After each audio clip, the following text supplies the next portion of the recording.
Welcome to Thank God You're Not My Child. Remember, it's a comedy podcast where I talk about whatever I want. And this week, we're not talking politics. Ah, sweet Jesus. I didn't feel well last week, so of course you guys know this. And I had an episode and I had to save it because politics, guys, I just need people to know politics are not our lives. Everybody has a whole life, and everybody's life is different. And you know, that cheesy thing that everybody says, let's just love each other and get along. Damn, that's how I live my life, you know? And so it's been a really rough week this week, mainly because I haven't felt well, but I was kind of sick.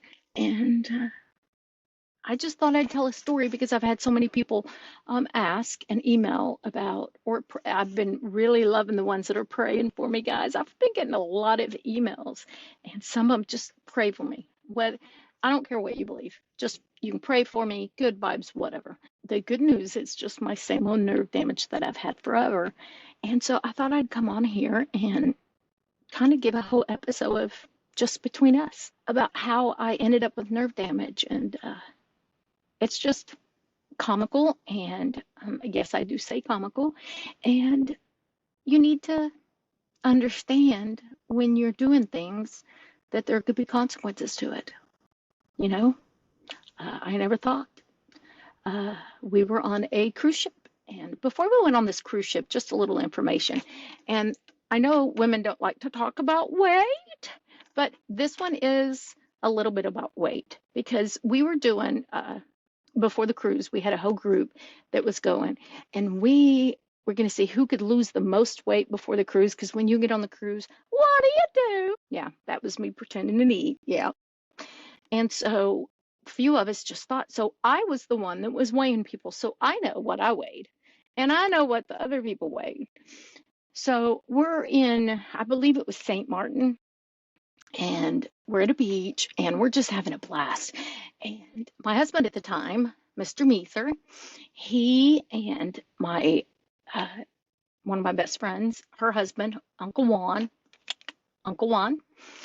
we wanted to go parasailing.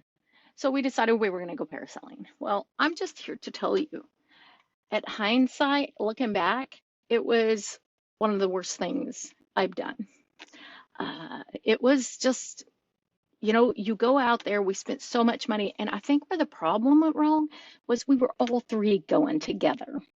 And I can already let you know it was over 750 pounds. Yes. Uh, we're talking about 6'5" men here. We're not talking about my ex-husband is not a little man. He's, you know. So, and Uncle Juan, he's not a little man either. He's, So 750 pounds. And they strap us up on the harnesses, and we're going to get pulled up off the boat in the middle of the ocean. Well, not technically in the middle of the ocean, but I would have done it in the middle of the ocean because that's me. I love doing stuff. I love doing wild stuff. And so we get out there and we are going to parasail. So we get, and they go have us all hooked up, and they're going to take off and slowly let us up. And so what we do is we start going up, but he slows down just a little bit, and I start going down enough that and pretty fast. It wasn't a slow process. I start going down into the water, and before I hit the water, my right foot slammed on the back of the deck. So when I came out of the water, A, I was not sure my foot was not broke, and B, I had slipped out of my harness. So the harness was right on my vajayjay. And I can tell I could still feel that feeling. And if you don't think a harness on your vajayjay with 750 pounds of a plus, because it was parachute, shoving down on you hurts, let me put you up there and we'll see what you think. So we get up there, and my husband, he decided, he realized I was out of the harness. And, regardless if we're divorced now, that hoo-hoo was still going to be important one day. Okay. Anyway, reverse. I'm not going to delete that because I think it's kind of funny. So we go up and he's going to start helping me. I mean, he's way taller than I am. So he puts his foot under me to kind of, we can lift myself up like holding the ropes. And he slips out of his harness. We don't even want to discuss that because you know how hard that would be. Oh my gosh. So then Uncle Juan decided, oh my God, they're both out of the ride. I'm going to help. Well, guess what happened to Uncle Juan? Yes, he slipped out of his. And as we're all there with the JJs and the penises getting smashed by our harnesses, 45, 50 feet in the air, we're screaming. Of course, they think we're scared of heights or we're having fun. And well, honestly, once it went numb, it was beautiful. Oh my God, it was so beautiful. It was just beautiful. So then we're up there, and of course, my whole body goes numb, and I'm sure they had lots of parts of their body numb. Not a pleasant thing. Well, we get down close, and they unhook. I think they unhooked Mr. Meether first, and then he fell down into the water, and he swims off, and the waves take him off, and then they go to put Uncle Juan down, and he slams down into the water. Well, then here I am. The guy goes to unhook my little clamp so I can get off of the parachute jerks me and him back up in the air. So I'm one chain. I have one chain, and I have this strong looking ass in shape beautiful, probably 26-year-old hanging on to the pole. And of course, I'm not going to hold my body ass up. So we're about 10 feet in the air.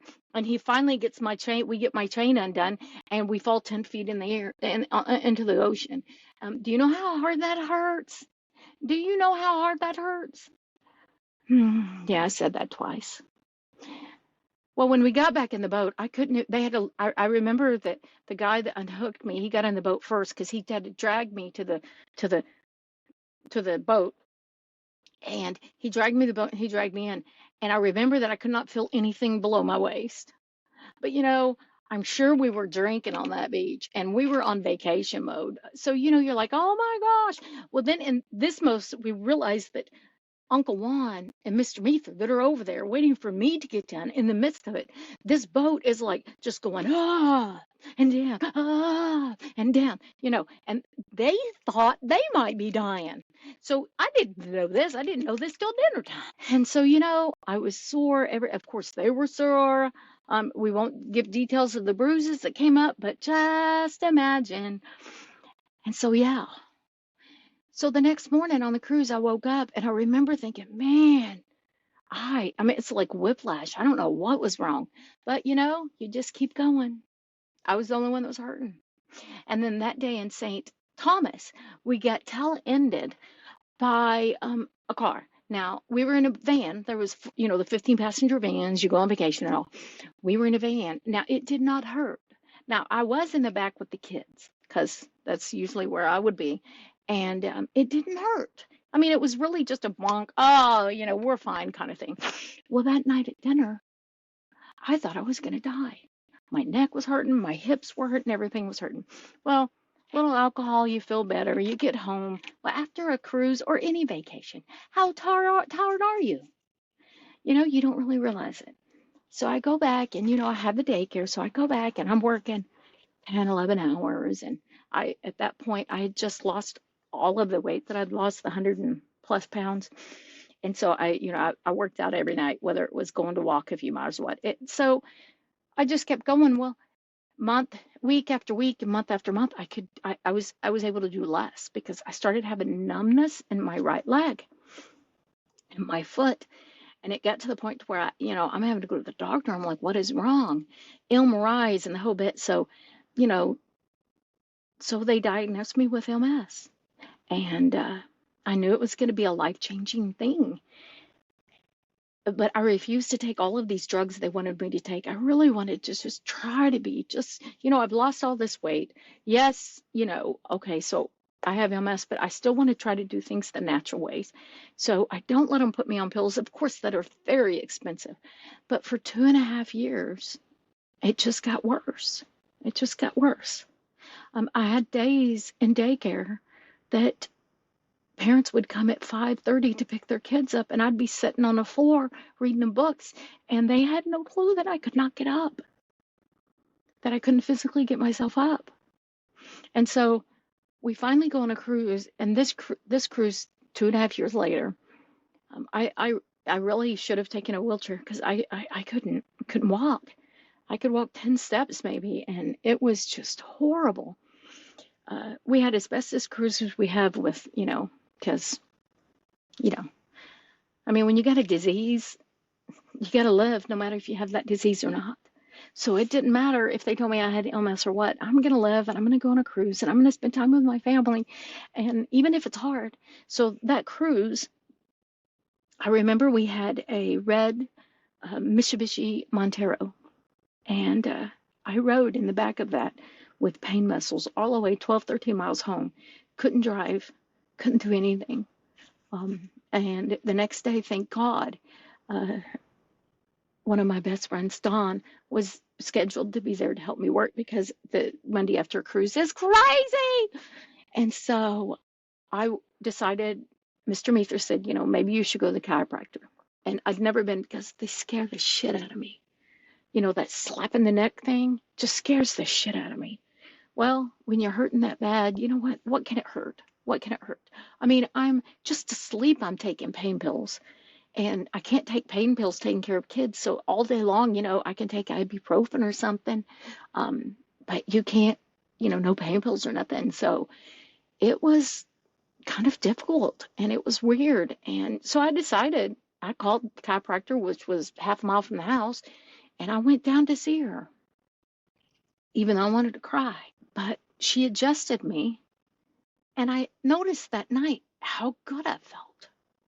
That, I was standing up straight, and which I know I have a problem with. And I was going to take my pain pill and realize I didn't hurt that. So, I mean, that was 2.5 years after that cruise in parasailing. That is when I realized that maybe something else was wrong. So then after, of course, you go every 2 or 3 days to her, and I kept going and it just kept getting better. So then it came time for my 6-month MRI because whenever you had MS, every 6 months, they want to see if it's getting worse. And so whenever I went in for it, when they finally called me back for it, because that's not a fast process, my MRI was completely clear. I did not have MS. Now you looked at the MRI 6 months before and it was there. So, in my heart, I'm a true, firm believer in Jesus Christ, and I think I was healed. But no matter what you want to believe, it was gone. And so then we had to figure out what was the problem I was still having, because I'm not in pain like I was, but I'm still having problems. I can't feel my feet a lot. I can't feel my arms.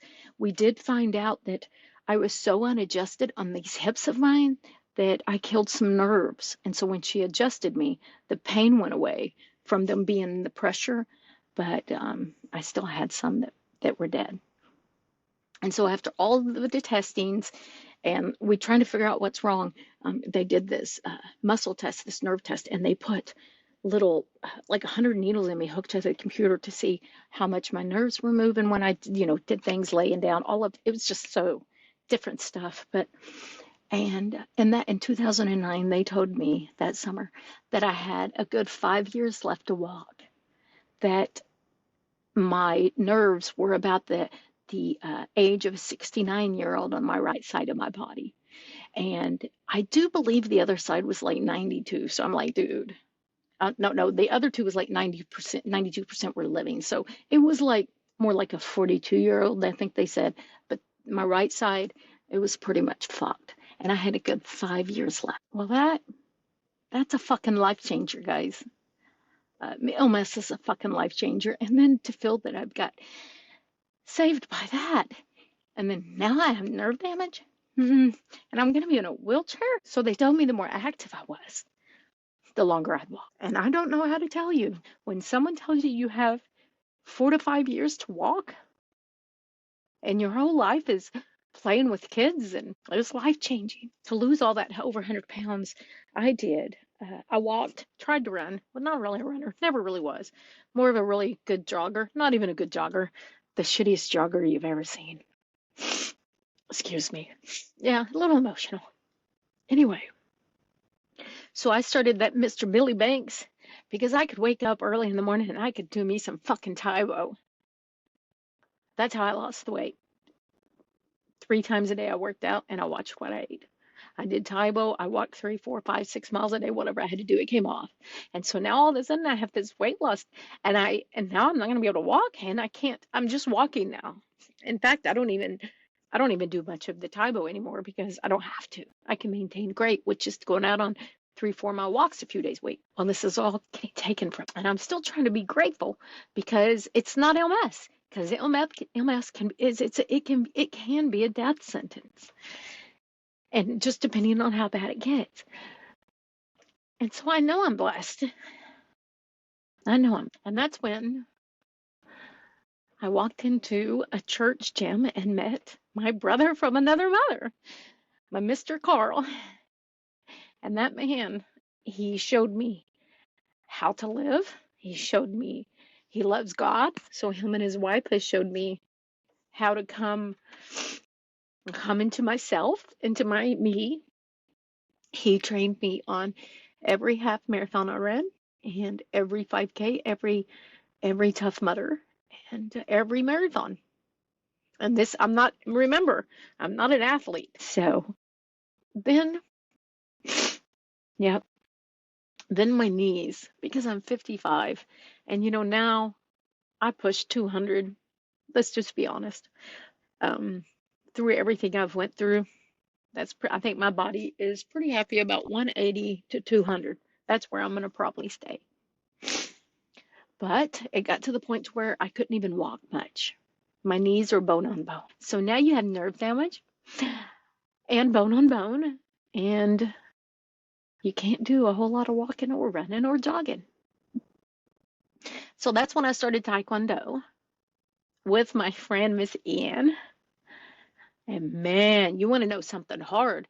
Go off and put a white belt on to start Taekwondo because it is so different than anything else, all the other jitsus and stuff that I've done, that it kicked my ass on memory. I'm just telling you, it helped me get some of my kicking down and everything. And when she got married and closed her school, and I ended up going to my next place that helped me out, it was hard to let her go. In fact, I still call her husband an asshole because he took one of my best friends from me. But now I've got to find something new. Well, COVID fucking hits. COVID fucking hit.